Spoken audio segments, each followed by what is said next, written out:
2013 വരെ മികച്ച രീതിയിൽ പ്രവർത്തിച്ചിരുന്ന ഒരു ജനറൽ ആശുപത്രിയായിരുന്നു മഞ്ചേരി ജനറൽ ആശുപത്രി. എങ്കിൽ അവിടെ നിന്നാണ് മെഡിക്കൽ കോളേജ് ആക്കുന്നത്. തുടർന്ന് പര്യാപ്തതകളേറെയുണ്ട്, അത് ചികിത്സാ മേഖലയിൽ ഉൾപ്പെടെ. പക്ഷെ പ്രധാനമായും ഈ ഭൗതിക സൗകര്യങ്ങൾ ഇപ്പോഴും ഇല്ല എന്നുള്ളത് തന്നെയാണ് പ്രധാനമായും വരുന്ന പരാതി. അതിൽ 23 ഏക്കറിലാണ് താരതമ്യേന മഞ്ചേരി മെഡിക്കൽ കോളേജ്. ഏറ്റവും ചെറിയ സ്ഥലം ആണ് 23 ഏക്കർ എന്ന് പറയുന്നത്. അവിടെയാണ് മഞ്ചേരി മെഡിക്കൽ കോളേജ് നിലനിൽക്കുന്നത്. അപ്പോൾ ഈ പ്രശ്നങ്ങൾക്ക് എങ്ങനെ പരിഹരിക്കാം? വികസനം അല്ലെങ്കിൽ ഈ പ്രശ്നങ്ങൾ പരിഹരിക്കുന്നത് പുതിയ കെട്ടിടത്തിലൂടെയൊക്കെ ആണെങ്കിൽ പോലും അത് പരിഹരിക്കാനുള്ള സ്ഥിതി പോലും നിലവിലില്ല എന്നുള്ളതാണ്. പല മേഖലകളിലും കഴിഞ്ഞ കാലങ്ങളായി തന്നെ നമ്മൾ നിരന്തരമായി വാർത്ത ചെയ്യുന്ന അത്തരത്തിൽ പോരായ്മകളും പരാധീനതകളും ഏറെ ചൂണ്ടിക്കാണിച്ചിട്ടുള്ള മെഡിക്കൽ കോളേജ് തന്നെയാണ്. ഇപ്പോൾ പൊതുപ്രവർത്തകരിലേക്ക് പോയാൽ തന്നെ കാലങ്ങളായി നമ്മൾ പറയുന്ന പ്രശ്നമാണ്. എന്തൊക്കെ പ്രശ്നങ്ങളാണ് നിലവിൽ ഈ മഞ്ചേരി മെഡിക്കൽ കോളേജിൽ നമുക്ക് ചൂണ്ടിക്കാണിക്കാനുള്ളത്? മഞ്ചേരി മെഡിക്കൽ കോളേജ് നിലവിൽ വന്നിട്ട്, അതായത് പിറവിയെടുത്തിട്ട് 12 വർഷമായി.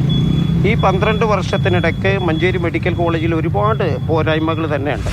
നമുക്കറിയാം, ഇവിടെ ന്യൂറോളജി നെഫ്രോളജി ഈ ഒ പികൾ ആഴ്ചയിൽ ആകെ ഉള്ളത് ഒരു ദിവസം മാത്രമാണുള്ളത്. അതിലും 60 ഒ പി ടിക്കറ്റ് മാത്രമാണ് കൊടുക്കുന്നത്. പുലർച്ചയ്ക്ക് വരെ രോഗികൾ വന്ന് ക്യൂ നിൽക്കുകയാണ്. അന്ന് ഒ പി ടിക്കറ്റ് കിട്ടാതെ രോഗികൾ പിന്നീട് തിരിച്ചു പോവുകയാണ്. പിറ്റത്തെ ആഴ്ചയും അതുപോലെ തന്നെയാണ്, പുലർച്ചയ്ക്ക് വരുന്നു. അതുപോലെ തന്നെ കാർഡിയോളജി വിഭാഗം ആഴ്ചയിൽ 2 ദിവസമാണുള്ളത്. ആ കാർഡിയോളജിയിൽ വെറും 300 രോഗികളെയാണ് നോക്കുന്നത്.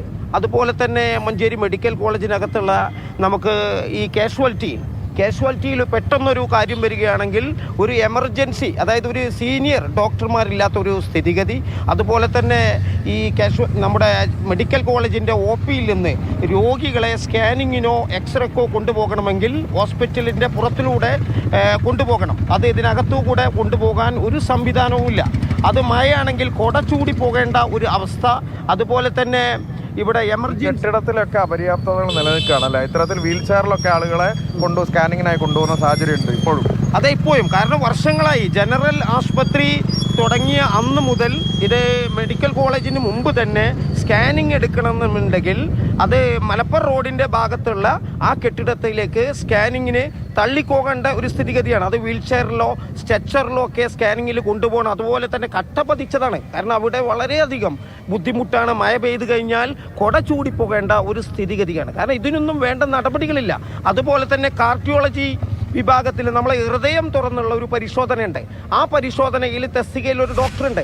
ആ ഡോക്ടർക്ക് ഇവിടെ വേണ്ടത്ര സംവിധാനമില്ല. അതിന് സ്വന്തമായിട്ട് ഒരു ഓപ്പറേഷൻ തിയേറ്റർ വേണം, അതുപോലെ തന്നെ ICU വേണം, ജീവനക്കാർ വേണം. ആ ഡോക്ടർ ആ തസ്തികയിൽ ഇപ്പോൾ ഇവിടെ ഇല്ല. ആ ഡോക്ടർ ഇപ്പോൾ കോട്ടയം മെഡിക്കൽ കോളേജിലാണുള്ളത്. അങ്ങനെ ഒരുപാട് പോരായ്മകൾ മഞ്ചേരി മെഡിക്കൽ കോളേജിനകത്തുണ്ട്.